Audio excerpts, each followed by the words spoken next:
안녕하세요. 로테의 탐미주의의 이야기꾼 로테입니다. 첫 번째 이야기는 진나라 문공의 지혜로운 부인들입니다. 춘추 전국시대 진나라의 24대 군주이자 춘추 5패의 한 명으로 꼽히는 진나라 문공은 훗날 신하들이 어려운 신세에 놓인 왕을 격려할 때 이 진문공을 예로 들 만큼 파란만장한 삶을 살았던 인물로, 그는 로테의 탐미주의 8번째 편의 주인공으로 등장했던 여희의 난으로 인한 왕위 계승 다툼에 의해 자신을 따르는 충신 몇 명만을 데리고 무려 19년이나 중원을 떠돌며 왕위에 오르기까지 기나긴 방랑과 고난의 세월을 보내게 됩니다. 이 고난의 방랑길에서 진문공은 두 여인을 만나게 되는데요. 첫 번째 여인은 처음 망명했던 정나라에서 만난 계외입니다. 진문공은 계외와 결혼하고 자식까지 얻었으나 진나라에서 보낸 자객에 의해 계속해서 목숨을 위협받자 결국 정나라를 떠나게 되었는데, 이때 계외를 데리고 가지 않고 자신이 뜻하지 않게 먼 길을 떠나야 하는데 나를 25년 동안만 기다려주고 그때가 지나도 돌아오지 못한다면 제가 해도 좋다고 말하자, 계외는 남편이 큰 뜻을 품고 길을 떠나는데 가는 길을 막지 않겠다며, 그러나 25년이 지나면 자신은 이미 할머니가 되어 있을 테니 평생 그를 기다릴 것이라 말했고 애써 웃으며 기약 없는 이별을 받아들입니다. 이후 제나라로 간 문공은 제나라의 군주인 환공의 환영을 받고 그의 두 번째 여인인 제나라 공주 제강과 결혼하게 됩니다. 그렇게 5년이 지나자 문공이 안락한 삶에 빠져 큰 뜻을 잊어가는 것이 아닐까 걱정이 된 문공의 충성스러운 신하들이 문공을 재촉하였으나 이미 평화롭고 호화로운 생활에 깊게 빠져 있었던 문공은 이를 거부했고, 신하들이 어떻게든 문공을 데리고 떠나려고 밀담을 나누는 것을 한 시녀가 엿듣고 제강에게 고자질을 하자 제강은 오히려 그 시녀를 죽여 입막음을 한 후 문공의 충신들과 짜고 문공에게 술을 잔뜩 먹인 후 취하게 한 다음 수레에 실어 제나라 밖으로 데려가게 합니다. 다시 고된 방랑길에 오른 문공은 조송 초나라를 거치며 생사의 많은 고비를 넘기고 나서야 조카였던 회공을 치고 드디어 진나라의 왕위에 오르게 되는데요. 이 소식을 들은 계외와 계외의 아들 그리고 제강이 진문공을 찾아옵니다.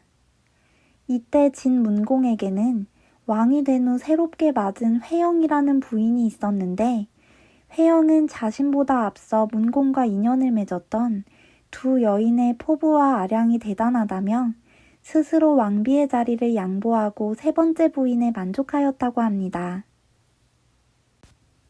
또한 문공에게는 왕자 시절 일찍 죽은 부인에게서 얻은 아들과 백희라는 딸이 있어 아들 화는 태자로 세우고 딸인 백희는 자신의 충신이었던 조쇠의 아내로 주었는데, 이때 백희 또한 자신의 의붓 어머니들이 서로 다투지 않고 존중하며 서열을 정한 것을 본받아 조쇠가 정나라에서 먼저 결혼한 수괴에게 첫 번째 부인 자리를 양보했다고 합니다.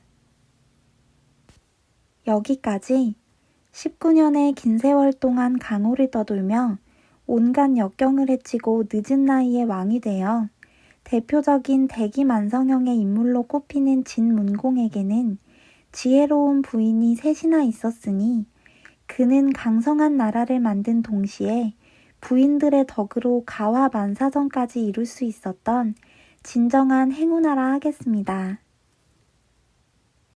두 번째 이야기의 주인공은 시아버지의 후궁이 된 맹영입니다.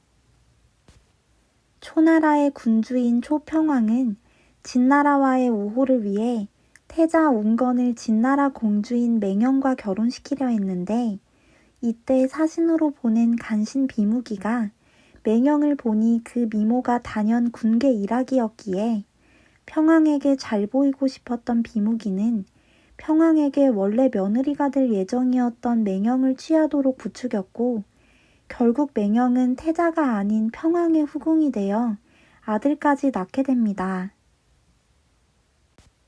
안 그래도 간신인 비무기를 싫어했던 태자는 이 일로 더욱더 비무기를 증오하게 되었고 비무기 또한 향후에 태자가 왕이 되면 자신은 살아날 수 없다고 판단하였기에 틈만 나면 평왕 앞에서 태자를 헐뜯으며 둘의 사이를 이간질하였는데요.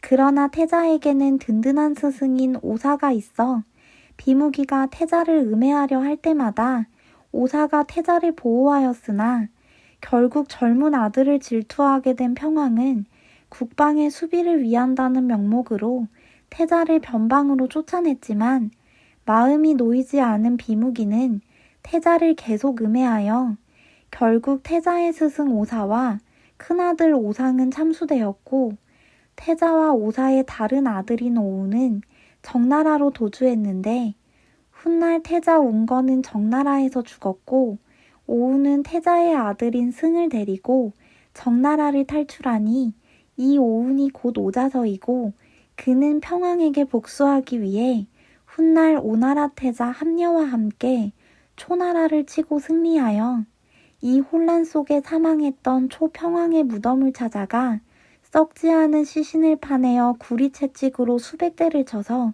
시신을 부관참시하고 복수에 성공하게 됩니다. 그 후 초평왕과 맹영의 아들 웅진이 초소왕에 올라 나라를 부흥시키려 했지만 이미 이 일로 인해 초나라는 전국시대의 영향력을 모두 상실하고 말았으니 이는 평왕이 간신인 비무기를 등용하고 원래 아들의 여인이 될 맹영을 탐한 어리석음 때문이 원인이라 볼 수 있겠습니다. 또한 춘추 전국시대의 대표적인 정치인이자 충신으로 꼽히는 오자서의 초녀는 맹영 때문에 그리고 말년에는 지난편에 소개했던 중국 4대 미인 중에 한 명인 서시 때문에 파란만장했다고 볼 수 있을 것 같습니다. 다음 시간에는 또 다른 미인들의 이야기가 소개됩니다. 영상을 재미있게 보셨다면 좋아요와 구독 그리고 알림 설정은 저에게 큰 힘이 됩니다. 구독해주신 여러분 정말 감사합니다.